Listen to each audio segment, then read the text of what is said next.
Well, I guess we're back at the same point that the 2023 season left us off with, and that was with four teams vying for a national championship. But we had a path to 12 to get here. And two of the teams remaining, Ohio State and Notre Dame, were not in the final top four. So the second chances that they got, Notre Dame losing to Northern Illinois, Ohio State losing to an unranked Michigan team at the end of the year, those two mistakes that they made, those two blemishes on their record has been forgiven because of the fact that they have gone battle tested through the college football playoff. Penn State and Texas, however, similar fates. 11-1 regular seasons, lost a tough game in the conference championship, would have still slipped into the 4-team college football playoff. When you're talking about these games, appreciate the path that it took to get here. The Ohio State Buckeyes putting together a magical run. Texas having to hang on for dear life against Arizona State. Notre Dame, the turnaround that they have made since Northern Illinois. Everybody wrote them off in September, and here they are, one win away from playing in the national championship game. And then Penn State, the guy, James Franklin, who never made a 14 playoff, and the Penn State Nittany Lions, who can never win a big game, is one game away from being able to flip that narrative. A lot is on the line, and one of these four coaches are going to win their first national championship. One of these schools are going to break a national championship drought.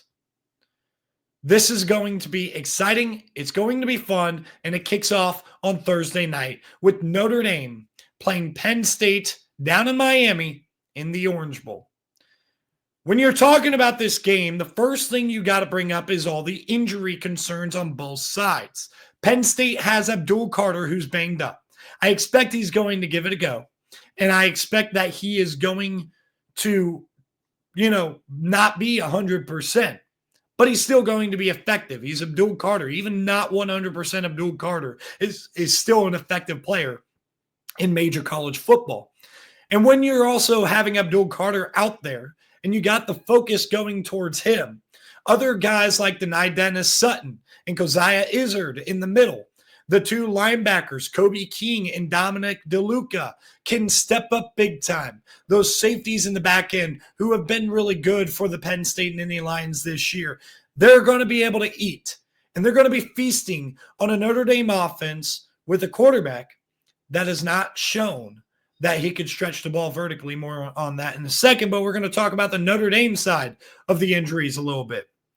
Notre Dame's been overcoming injuries all year. This is nothing new to them. A lot of credit goes to Marcus Freeman and his coaching staff for being able to have the depth and rotate guys. But one of their big impact players, just another shot after edge rushers are banged up. Your number one corner, NFL top 10 pick Benjamin Morrison out for the year. Your offensive line, 2 starters out.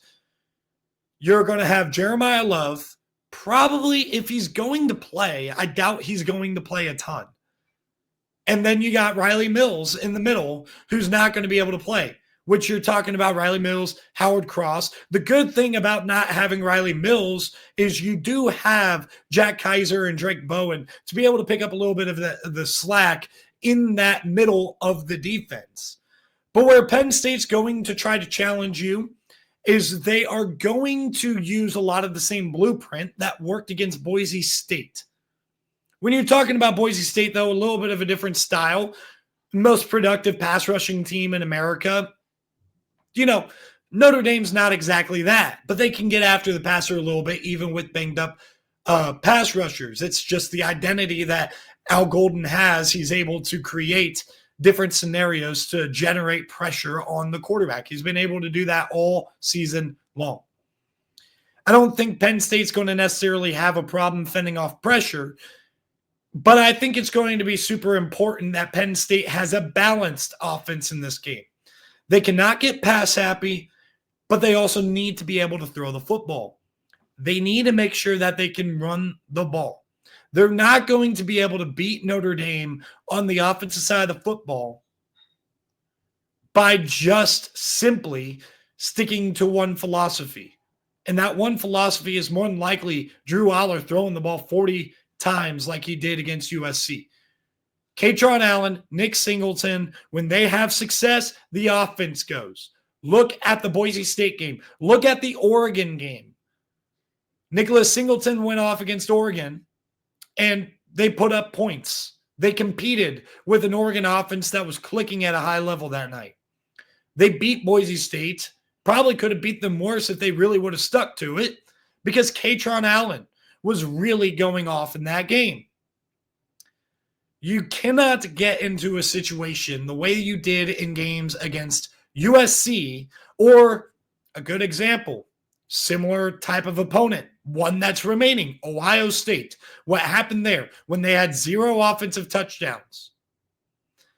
What happened there was they couldn't establish the run game, and Ohio State's secondary was able to lock them down.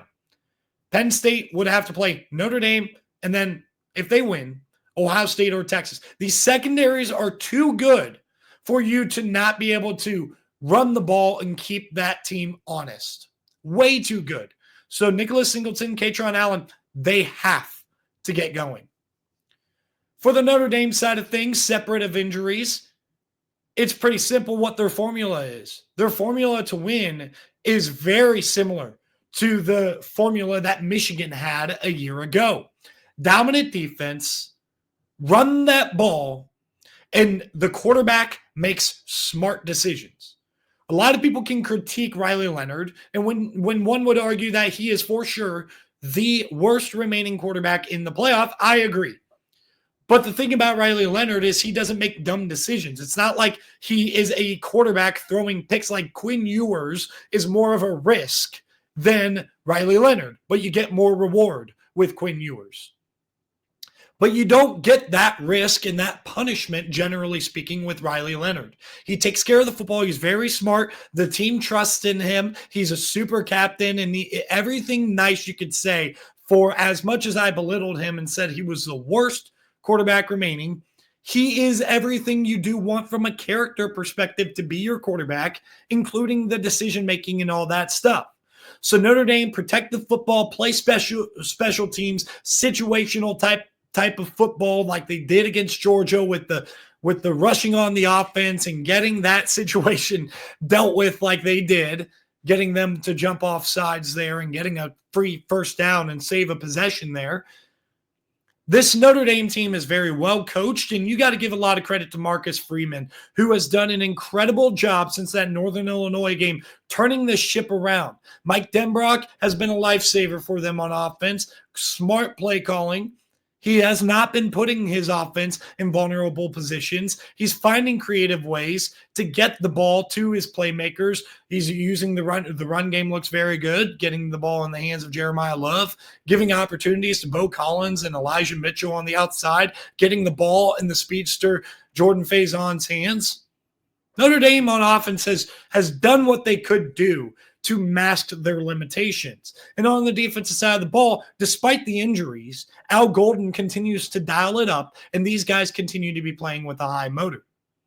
But the thing I just can't get over with this game is Penn State just has the much better and more dangerous quarterback. And I think this Penn State defense is good enough that Notre Dame is not going to be able to move the ball out will, especially when you take away the big play ability of Jeremiah Love. They're still going to have to contend with a really good run game. Because like I mentioned, Jeremiah Love, he's going to go probably, but he's not going to be a full go. I'm expecting 5 to 10 carries, if that, for Jeremiah Love. This is going to be a game that it's going to be more like probably a running back by committee type of situation, and Riley Leonard using his feet. So I'm going to be looking at Kobe King and Dominic DeLuca, those linebackers. I'm going to be looking at those edge rushers, Denai Dennis-Sutton, and even a banged-up Abdul Carter to hold that quarterback run game at bay.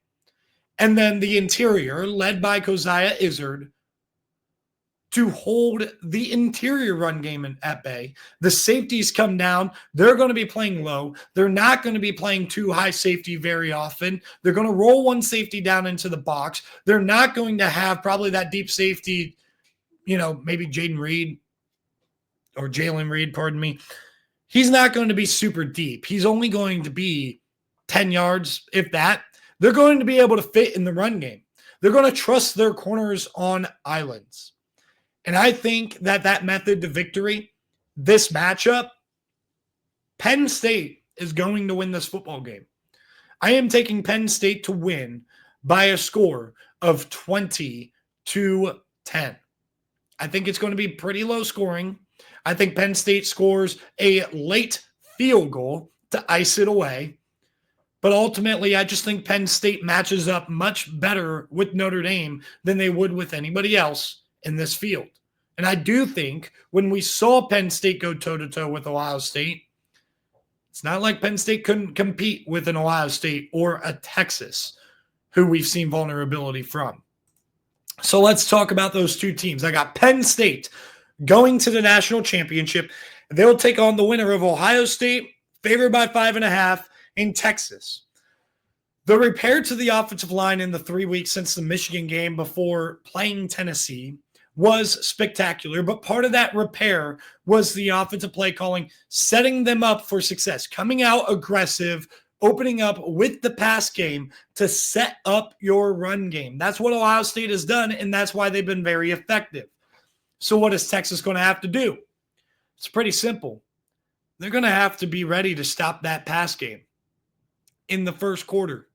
Because if you can get Ohio State into a situation where, like Michigan did, where you're playing a little bit more conservative, you're not allowing for the big play, but you also have the athletes to be able to jump, guys like the safeties, when you got Michael Taff and Andrew Makuba, when you got a corner like Jahdae Barron and Malik Muhammad, you're going to be able to use their athleticism to try to prevent the throw game from killing you, baiting Ohio State into running the football. Texas, the problem with Texas in this matchup is they're not dominant on the inside in a similar way that they were last year. I think that the Texas Longhorns are still going to be able to win up front against the interior of that offensive line, but I don't think it will be dominant. And the key is going to be take what Ohio State has done, and this is going to be very difficult, by the way. They're very effective. It's not like Tennessee and Oregon didn't have a good game plan or didn't have a game plan ready for the throw game, especially Oregon after what they saw against Tennessee. Ohio State was still able to dice it up, but Texas is a better defense than both of them, in my opinion. Texas has to weather that storm early. They got to be able to get a stop on one of Ohio State's first two possessions. And then if Ohio State does score on two of their first three possessions, Texas needs to keep pace with them. And that's going to be the big challenge for Texas. But Texas, in this playoff, they've been able to get off to hot starts. Got off to a hot start against Arizona State. Got off to a hot start against Clemson, especially on the offensive side of the football. Quinn Ewers has looked up and down within this playoff, but it's been more up than down. It really has been. The problem is really this Texas run game being as inconsistent as it has been. Can't run the ball against Georgia. Runs all over Clemson. Can't run the ball against Arizona State. They're not going to be able to run the football against Ohio State unless things drastically change there. And I think Texas maybe needs to take a page out of their opponent's book and open up the pass game early, be very aggressive to try to open up the run. Get Lathan Ransom from that box position up. Get Caleb Downs backing up a little bit. Make the speedsters like Matthew Golden be able to beat you deep. Silas Bolden, DeAndre Moore.